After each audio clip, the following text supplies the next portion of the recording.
Oui, un modèle comme on aime hein, en Afrique et comme c'est de plus en plus rare parce que c'est difficile aussi de trouver beaucoup de modèles en Afrique avec tout ce qui se passe dans nos pays en voie de développement. Cela en rajoute au plaisir qu'on a à vous recevoir sur ce plateau. Vous êtes un self-made man, on peut dire ça comme ça. Vous vous êtes fait vous-même à la force de vos convictions, de votre intelligence. Aujourd'hui, vous êtes à la tête d'une structure qui marche, Ivory Blue, pour ne pas la nommer. Quel est votre parcours et surtout, quel est votre secret, M. Bomensa? Merci de me recevoir. Il n'y a pas de secret particulier. Le secret, c'est juste le travail. C'est tout. C'est le seul secret. Et pour y arriver, il faut travailler énormément. Alors, mon parcours est relativement simple. Je suis ingénieur en réseau informatique. Et j'ai évolué tout au long de ma carrière dans ce domaine, à part un petit passage dans l'administration, notamment à la MUGEFSI, la Mutuelle Générale des fonctionnaires et agents de l'État de Côte d'Ivoire. Voilà, je suis un pur produit télécom et mon dernier poste est un poste de membre du conseil de régulation de l'autorité de régulation des télécoms de Côte d'Ivoire, la RTCI. La RTCI, alors, vous dites ingénieur en système informatique, un pur produit télécom qui effectue, on va dire, un virage à 360 degrés parce que du domaine des télécoms, vous passez à l'agro-industrie. Oui. Donc, vous avez eu une carrière pleine et riche dans votre domaine de base de prédilection, donc les télécoms, avec plusieurs postes dans les sociétés privées et puis après vous êtes passé au public. Aujourd'hui, vous décidez de mettre en valeur un produit ivoirien, assez méconnu, pas exploité comme vous le voulez, c'est le café. Pourquoi passer d'un domaine à un autre aussi différent? Bah écoutez, moi je suis un féru de café, j'adore le café et je trouvais qu'il n'était pas juste pour notre pays de ne pas bénéficier de tout l'aura et de développement, de la transformation des produits que nous produisons, hein, que nous cultivons en Côte d'Ivoire, et notamment du café. Donc j'ai décidé d'y aller avec le café. J'aurais pu choisir un autre produit, comme le cacao ou l'anacarde, puisque nous sommes premiers mondial maintenant en anacarde.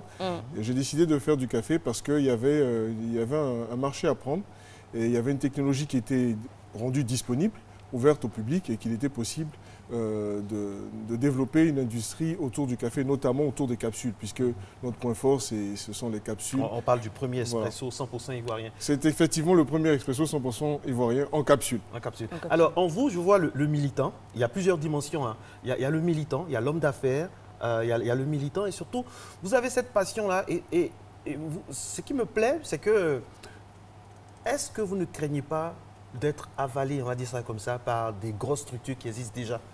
Mais l'avantage, vous êtes dans votre pays. Est-ce que vous vous sentez soutenu par votre pays? Alors, il y a plusieurs aspects dans votre question. Oui. D'abord, non, nous n'avons pas peur d'être avalés. Peut-être que dans quelques années ou dans quelques mois, on nous rachètera pour beaucoup plus cher. Ce serait une bonne chose. On pourra peut-être faire autre chose, développer un autre produit. Donc non, il ne faut pas avoir peur. Il faut avoir confiance en ses convictions, confiance en son pays et confiance en ce qu'on fait. Donc non, on n'a pas peur. Bon, c'est un marché concurrentiel, c'est une économie libérale. Donc nous essayons de nous battre avec nos armes. Concernant ce premier aspect. Après, pour l'aspect militant, c'est ça, vous avez dit, et puis le soutien que nous pourrions avoir. Non, nous commençons à avoir un soutien très fort d'une institution que je respecte beaucoup, qui est le Conseil Café Cacao. Super. Avec qui nous avons opéré un rapprochement. Il y a très peu longtemps, il y a quelques jours seulement. Ça faisait quand même un moment qu'on existait. Bon, maintenant, on se rapproche et ça se passe bien. Je crois qu'il y a pas mal de choses à faire. Je crois qu'ils découvrent en Ivory Blue une possibilité comment dirais-je, de promouvoir les produits africains, les produits agricoles, notamment le café. Et non, je pense que ce rapprochement permettra d'accompagner le développement du produit. Donc on a un soutien. Le soutien, il commence à arriver. Super. Alors, le premier expresso 100% ivoirien en capsule à Ivory Blue, à qui est-ce qu'il s'adresse? Est-ce qu'en priorité, ça a une clientèle nationale? Parce que nous sommes en Côte d'Ivoire, un pays tropical. Est-ce qu'on consomme beaucoup de café et surtout en capsule, en dosette? En général, on utilise le café pour le petit-déj, mais boire des cafés courts comme ça dans la journée, ce n'est pas très fréquent. Alors, qui est votre cœur de cible? Effectivement, c'est un mode de consommation peu fréquent parce que Pour consommer un espresso, d'abord, il faut avoir une machine. Enfin, pas forcément, parce qu'on peut consommer un espresso dans un bar. Hein. Oui, dans un bar à espresso, on peut consommer... Bon, il n'y en a pas beaucoup. Il y en a quelques-uns à Abidjan, dont certains marchent très bien. Effectivement, c'est un mode de consommation qui n'est pas à la portée de tout le monde, parce qu'il faut avoir une machine. Il y a un coût d'accès. Donc, il faut avoir la machine, il faut acquérir la machine. Et puis ensuite, il faut acquérir des capsules qui, jusqu'à présent, étaient relativement à un coût élevé. Donc, maintenant, le coût des capsules est ramené à la baisse. Il va encore baisser, je pense, ces jours-ci. Mais il faut effectivement avoir les machines. Donc, le cœur de cible, pour l'instant, est relativement réduit. C'est une classe moyenne nationale. Et puis, pas mal de clients internationaux, d'institutions évoluant en Côte d'Ivoire, etc. Mais il est évident que pour développer l'activité, il va falloir élargir donc, le cœur de cible. Mais nous y travaillons. Ça ne vous choque pas parfois quand vous voyez dans des dîners, dans des manifestations officielles, d'autres marques internationales concernant le café, alors qu'on a un fils de notre pays, de notre continent qui est là-dedans, tout ça. Est-ce que vous ne pensez pas qu'il y a du boulot à faire aussi? Il y a du lobbying aussi très très profond à faire dans ce domaine-là? Oui, bon, c'est un peu normal. Hein. Nous n'existons que depuis quelques mois.